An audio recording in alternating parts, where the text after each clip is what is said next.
પહલગામ આતંકી હુમલા પછી ભારત સરકારે પાકિસ્તાન વિરુદ્ધ અનેક આકરા પગલાં લીધા છે, જેમાં એક પાકિસ્તાની નાગરિકોના વિઝા રદ કરી દીધા છે અને તેમને 48 કલાકમાં ભારત છોડી દેવા આદેશ આપવામાં આવ્યો હતો। જો કે હવે વિદેશ મંત્રાલયે ખુલાસો કર્યો છે કે મંત્રાલયે કહ્યું કે આ નિર્ણય માત્ર પાકિસ્તાની મુસ્લિમ નાગરિકો પર લાગુ પડશે।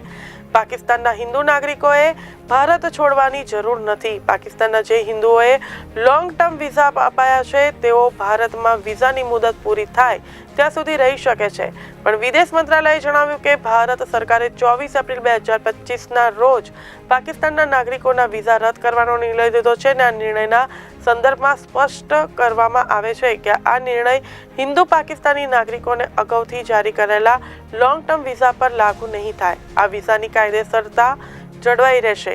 ભારત સરકારની જાહેરાત મુજબ પાકિસ્તાનના નાગરિકોને અપાયેલા દરેક પ્રકારના વિઝા 27 એપ્રિલ 2025થી રદ ગણાશે।